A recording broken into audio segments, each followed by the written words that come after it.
ಮುಂದಿನ ಸುದ್ದಿ ನೋಡ್ಬಿಡೋಣ ಯಾವುದಿದೆ ಅಂತ. ಕಾಂಗ್ರೆಸ್ಗೆ ಬಿಸಿ 23 ಮಂದಿ ಮುಸ್ಲಿಂ ಅಭ್ಯರ್ಥಿಗಳಿಂದ ನಾಮಪತ್ರ ಸಲ್ಲಿಕೆ ಆಗಿರೋದು. ನೋಡಿ, ದಾವಣಗೆರೆ ದಕ್ಷಿಣ ವಿಧಾನಸಭಾ ಕ್ಷೇತ್ರದಲ್ಲಿ ಅತಿ ಹೆಚ್ಚು ಮತಗಳನ್ನು ಹೊಂದಿರುವಂಥ ಮುಸ್ಲಿಂ ಸಮುದಾಯದ 23 ಮಂದಿ ಉಪಚುನಾವಣೆಗೆ ಉಮೇದುವಾರಿಕೆ ಸಲ್ಲಿಸಿದ್ದಾರೆ. ಈ ಬೆಳವಣಿಗೆ ಕುತೂಹಲ ಮೂಡಿಸಿದ್ದು, ಅಷ್ಟೂ ಜನ ಕಣದಲ್ಲಿ ಉಳಿದ್ರೆ ಚುನಾವಣೆ ದಿಕ್ಕು ಬದಲಾಗಲಿದೆಯಾ ಅನ್ನುವಂಥ ಚರ್ಚೆ ಜೋರಾಗ್ತಾ ಇದೆ. ದಾವಣಗೆರೆ ದಕ್ಷಿಣ ವಿಧಾನಸಭಾ ಕ್ಷೇತ್ರಕ್ಕೆ ಪ್ರಮುಖ ಪಕ್ಷಗಳಾದ ಬಿಜೆಪಿ, ಜೆಡಿಎಸ್, ಮೈತ್ರಿಯ ಎನ್ಡಿಎ ಮತ್ತು ಕಾಂಗ್ರೆಸ್ ಅಭ್ಯರ್ಥಿ ಜೊತೆಯಲ್ಲಿ ಇತರೆ ಸಣ್ಣ ಪುಟ್ಟ ಪಕ್ಷಗಳು ಹಾಗೂ ಪಕ್ಷೇತರರು ಸೇರಿ ಒಟ್ಟು 39 ಅಭ್ಯರ್ಥಿಗಳು 45 ನಾಮಪತ್ರ ಸಲ್ಲಿಸಿದ್ದಾರೆ. ಉಮೇದುವಾರಿಕೆ ಸಲ್ಲಿಸಿರುವಂಥ 23 ಮಂದಿ ಮುಸ್ಲಿಂ ಅಭ್ಯರ್ಥಿಗಳಲ್ಲಿ ಒಂದಷ್ಟು ಮುಸ್ಲಿಂ ಮತಗಳನ್ನು ಸೆಳೆಯಬಲ್ಲ ಕಾಂಗ್ರೆಸ್ ಬಂಡಾಯ ಅಭ್ಯರ್ಥಿ ಸಾದಿಕ್ ಪೈಲ್ವಾನ್ ಪ್ರಮುಖರಾಗಿದ್ದಾರೆ. ಎಸ್ಡಿಪಿಐನಿಂದ 2 ನಾಮಪತ್ರವನ್ನು ಸಲ್ಲಿಸಿದ್ದು, ಒಬ್ಬರು ಕಣದಲ್ಲಿ ಉಳಿಯಲಿದ್ದಾರೆ. ನಾಮಪತ್ರ ಹಿಂಪಡೆಯುವುದಕ್ಕೆ ಮಾರ್ಚ್ 26ನೇ ತಾರೀಕು ಕೊನೆ ದಿನ ಇದೆ. ಅವತ್ತು ಯಾರ್ಯಾರು ಹಿಂಪಡಿತಾರೆ, ಯಾರ್ಯಾರು ಮನವೊಲಿಸ್ತಾರೆ ಅನ್ನೋದನ್ನು ನೋಡಬೇಕಾಗತ್ತೆ. ಸೊ ಕಾಂಗ್ರೆಸ್ಗೆ ನಿಜವಾಗ್ಲೂ ಕೂಡ ತಲೆಬಿಸಿ ಆಗೋ ವಿಚಾರವೇ ಇದು. ಕಾಂಗ್ರೆಸ್ಗೆ ದೊಡ್ಡ ತಲೆನೋವನ್ನು ತಂದೊಡ್ಡಿದೆ. ಕಾಂಗ್ರೆಸ್ ಟಿಕೆಟ್ ಸಿಗದ ಕಾರಣಕ್ಕೆ ಮುಸ್ಲಿಮರು ಅಸಮಾಧಾನಗೊಂಡಿದ್ದಾರೆ. ಮುಸ್ಲಿಂ ಯುವಕರು, ರಾಜಕೀಯ ಸಾಕ್ಷರರು ತಮ್ಮ ಸಮುದಾಯದ ಅಭ್ಯರ್ಥಿಗಳಿಗೆ ಮತ ಚಲಾಯಿಸಿದ್ರೆ ಕಾಂಗ್ರೆಸ್ಗೆ ಸಮಸ್ಯೆ ಆಗಬಹುದು. ಈ 23 ಅಭ್ಯರ್ಥಿಗಳು ಕಣದಲ್ಲಿ ಉಳಿದು ಒಂದಷ್ಟು ಮತಗಳನ್ನು ಹಂಚಿಕೆ ಕಂಡ್ರೂ ಕೂಡ ಫಲಿತಾಂಶ ಬದಲಾಗಬಹುದು. ಈ ವೋಟ್ ಡಿವೈಡ್ ಆಗೋದು ಅಂತ ನಾವೇನು ಹೇಳ್ತೀವಿ, ಹಾಗೆ ಈ ವೋಟ್ ಡಿವೈಡ್ ಆಯಿತು ಅಂತಂದರೆ ಅದ್ರ ಲಾಭ ಬಿಜೆಪಿಗೆ ಸಹಜವಾಗಿ ಹೋಗುತ್ತೆ. ಸೊ ಇತಿಹಾಸ ಕಾಂಗ್ರೆಸ್ ಪರವಾಗಿದೆ. ಅಂದರೆ ನಾವು ಈ ಹಿಂದಿನಿಂದಲೂ ನೋಡ್ಕೊಂಡು ಬರೋದಾದರೆ ಹೆಂಗಿದೆ ಅಂತ, ಈಗ ನೋಡಿ, ದಾವಣಗೆರೆಯ ಚುನಾವಣಾ ಇತಿಹಾಸದಲ್ಲಿ ಯಾವಾಗಲೂ ಫಲಿತಾಂಶ ಕಾಂಗ್ರೆಸ್ ಪರವಾಗಿಯೇ ಬಂದಿದೆ. 2008ರಲ್ಲಿ ದಾವಣಗೆರೆ ಉತ್ತರ ಕ್ಷೇತ್ರಕ್ಕೆ ಸೈಯದ್ ಸೈಫುಲ್ಲಾ ಅವರಿಗೆ ಕಾಂಗ್ರೆಸ್ಸು ಬಿ ಫಾರ್ಮನ್ನು ನೀಡಿತ್ತು. ಬಿ ಫಾರ್ಮನ್ನು ಕೊಟ್ಟು ಹೆಲಿಕಾಪ್ಟ್ರಲ್ಲಿ ಕಳಿಸಿದ್ರಂತೆ ದಾವಣಗೆರೆಯಲ್ಲಿ. ಯಾವಾಗ ಇದು 2008ರಲ್ಲಿ ಅವರಿಗೆ ಮುಸ್ಲಿಂ ಸಮುದಾಯದವರಿಗೆ ಟಿಕೆಟನ್ನು ಕೊಟ್ಟು ಕಳಿಸಿದ್ರಂತೆ. ಬಟ್ ಆವಾಗ ಏನಾಗಿತ್ತು ಅಂತ ಅಂದರೆ, ಆಗ್ಲೂ ಕೂಡ ಒಂದಷ್ಟು ಬೆಳವಣಿಗೆಗಳಾಗಿತ್ತು. ದಾವಣಗೆರೆ ದಕ್ಷಿಣ ಕ್ಷೇತ್ರದ ಉಪಚುನಾವಣೆಯಲ್ಲಿ ಒಂದಷ್ಟು ರೀತಿಯಾದಂಥ ಬೆಳವಣಿಗೆ ಆಗಿದ್ದು, ಆಗಲೂ ಕೂಡ ಈ ಸಂಧಾನ ಮಾಡೋ ಕೆಲಸ ಎಲ್ಲ ಮಾಡಲಾಗಿತ್ತು. ಸೊ ಸಂಧಾನ ಮಾಡಿದ ಮೇಲೆ ಓಕೆ ಸರಿ ಅಂತ ಹೇಳಿಬಿಟ್ಟು ಸರಿ ಹೋಗಿದ್ರು.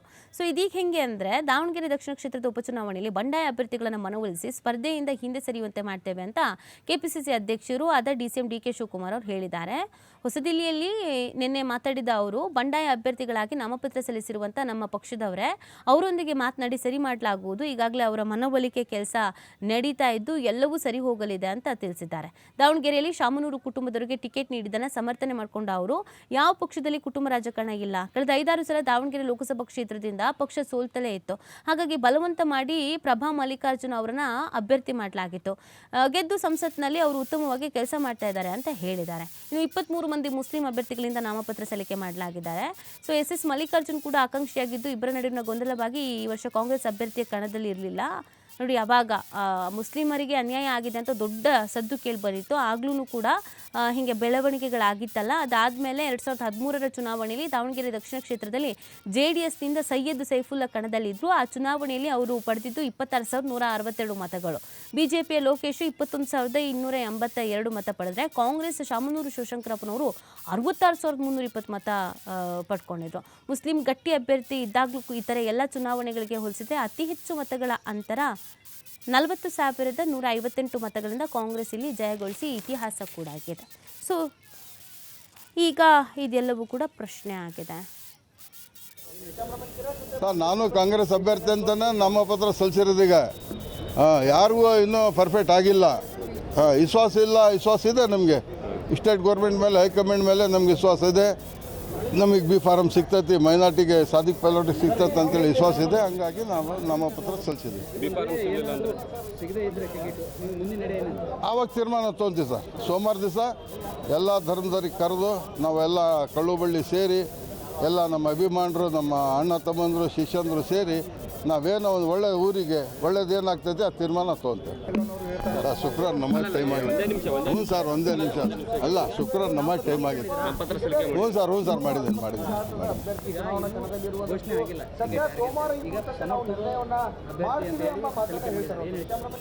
ಸರ್, ನಾನು ಕಾಂಗ್ರೆಸ್ ಅಭ್ಯರ್ಥಿ ಅಂತಲೇ ನಾಮಪತ್ರ ಸಲ್ಲಿಸಿರೋದೀಗ. ಯಾರಿಗೂ ಇನ್ನೂ ಪರ್ಫೆಕ್ಟ್ ಆಗಿಲ್ಲ. ವಿಶ್ವಾಸ ಇದೆ ನಮಗೆ. ಸ್ಟೇಟ್ ಗೌರ್ಮೆಂಟ್ ಮೇಲೆ, ಹೈಕಮಾಂಡ್ ಮೇಲೆ ನಮಗೆ ವಿಶ್ವಾಸ ಇದೆ. ನಮಗೆ ಬಿ ಫಾರಮ್ ಸಿಗ್ತೈತಿ, ಮೈನಾರ್ಟಿಗೆ ಸಾದಿಕ್ ಪೈಲೋಟಿಗೆ ಸಿಗ್ತೈತೆ ಅಂತೇಳಿ ವಿಶ್ವಾಸ ಇದೆ. ಹಂಗಾಗಿ ನಾವು ನಾಮಪತ್ರ ಸಲ್ಲಿಸಿದ್ವಿ. ಆವಾಗ ತೀರ್ಮಾನ ತೊಗೊಂತೀವಿ ಸರ್ ಸೋಮವಾರ ದಿವಸ. ಎಸ್ ನೋಡಿ, ದಾವಣಗೆರೆಯಲ್ಲಿ ಇರುವಂಥ ಈ ಒಂದು ಅಸಮಾಧಾನ ಅಥವಾ ಬಂಡಾಯ ಇದನ್ನು ಹೇಗೆ ಕಾಂಗ್ರೆಸ್ನವರು ಶಮನ ಮಾಡ್ಕೊಳ್ತಾರೆ, ಅಲ್ಲಿ ಈ ಬಾರಿ ಕಾಂಗ್ರೆಸ್ಗೇನೆ ಗೆಲುವು ಸಿಗುತ್ತೆ ಏನು ಎತ್ತ ಅನ್ನೋದನ್ನು ನೋಡಬೇಕಾಗತ್ತೆ.